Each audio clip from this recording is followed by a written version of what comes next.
So going in to see Tomorrowland, Avengers, all the other big summer blockbuster films that have been coming out as of recently, something kind of occurred to me coming out of Tomorrowland, and that was I don't know if we actually manage our expectations well enough. What I mean by I don't know if we actually manage our expectations well enough is studios like to put out like so many trailers. They like to completely flood NBA games, football games, any type of sporting event with tons and tons and tons and tons of trailers. I think do a great job of hyping up the general audience, but for the most part, I actually think that more times than not, as of recently, they do more harm than they do more good. A great example of that would be films like Tomorrowland and The Avengers Age of Ultron. So I kind of wanted to talk about just ways that I kind of personally go about managing my expectations when it comes to seeing a lot of those films that have some of the greatest trailers that you'll ever see. But then when you go in to see the film, it's kind of lackluster. You either get one thing that wasn't the trailer, or you don't see a film that lives up to the hype that the trailer kind of put you at going into the film. And that happens to me, or at least used to happen to me, a lot more than it does right now. And kind of one of those ways that I manage my expectations with going in to see some of these films is I do a lot of reading on Rotten Tomatoes. So for the Avengers, my expectation level was so high for that film, mainly because I didn't like the first one all that much, but then everything from phase two I loved. The expectation for Age of Ultron, coming off of Guardians of the Galaxy, that film was so good. I went into Age of Ultron thinking, or at least went into watching some of the trailers thinking that the film was going to be absolutely amazing. Just kind of like some weeks before the film came out, I went on Rotten Tomatoes and I read a ton and a ton of reviews on it. And specifically, I like to focus on the negative reviews of it. My hype level was so high for that film that I needed to read something that kind of remind me that chances are this probably isn't going to be a perfect film. Chances are there's probably going to be some flaws with it. Obviously, as we all know in hindsight, there's a lot of negative reviews for the second Avengers film. For me personally, for that film, I think it helped me enjoy it a little bit more had I not read them. With the first Avengers film, I suffered the same thing. My expectations were just astronomically high for that film. And the first few times seeing it in theaters, I wasn't able to enjoy it as much as I should have. What I had in my head, my completely unrealistic expectations of what I thought this film should be, was way too high. Something like that kind of happened with Tomorrowland as well, is that they had some of the greatest trailers I think I've ever seen for a film. The film didn't necessarily live up to that. It still did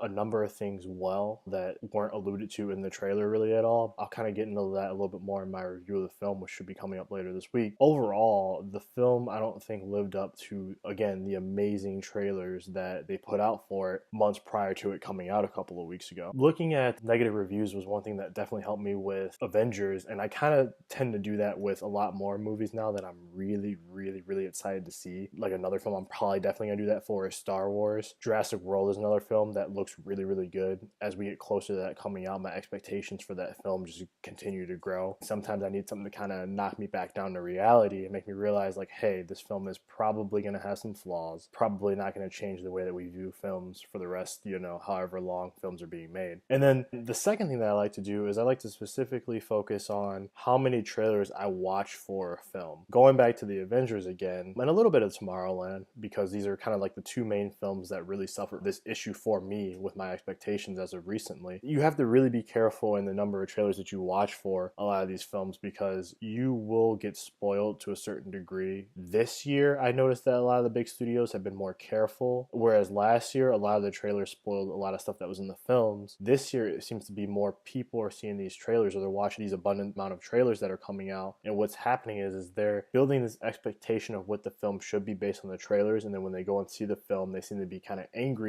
the film wasn't what they essentially got in the trailer, which I can completely understand as well. So it's kind of like, I understand that for studios to cut like these very short trailers and try and give a summary of why you should be excited to see this film, it's difficult. Obviously, a tight line or a very narrow line that you have to walk between giving enough information and not spoiling it for the audience. A lot of the key moments, actually, over the past several years, were kind of spoiled through the trailers that studios will put out for these films. So that's one thing that I definitely like to focus on, is just not watching as many trailers for the film. Maybe see that first trailer, see that second trailer, and if you have to, the third official trailer that they usually like to put out. Anything more than that, all the TV spots, which usually range between between like 19, 20 TV spots depending on the movie. That I usually tend to stay away from. If I see a TV spot on when I'm watching like an NBA game or NFL game, I usually try and kind of just look away or look at my phone or something like that. For example, way back when the Avengers came out, I don't want to see the Hulk catching Iron Man falling from the sky, because that's not going to obviously be something that's going to excite me when I go and sit down and see the film,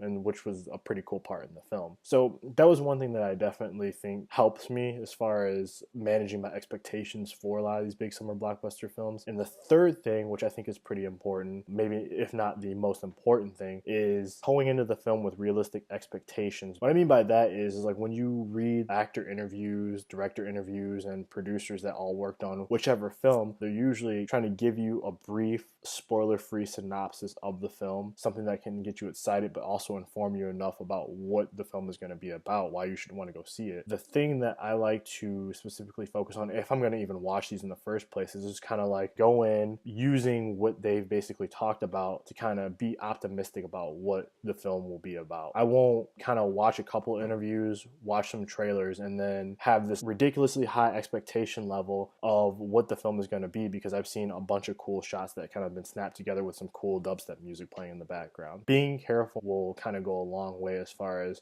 what you'll expect going in to see the film. So that's just kind of thought for a week, if you will, just because going into Tomorrowland, going to the Avengers, going into a couple other films this past summer, I've either been disappointed, which seems to be on a number of cases, but then the films that I'm not expecting to be good, like Mad Max or Ex Machina, are blowing my mind. And these are films that, you know, I'm really not knowing anything about going into. So just kind of a thought. I don't know, let me know what you guys think down in the comments below. Overall, I think that kind of those three things really help me personally to go into a film optimistic and kind of go into a film where I'm just sitting down and I'm ready to experience something new and original, and I'm not bogged down with all these preconceived notions of what the film should be based on all the trailers and all the spoiler stuff that I've seen beforehand. In short, if you can kind of try and stay away from so much of the promotion and hype of the film before that you actually go and see the film, I think it helps give you an overall more enjoyable movie experience. Thanks for watching, guys, and I am working on the Ex Machina Tomorrowland review, which I'm going to try and get posted sometime this week, but I kind of just wanted to get this out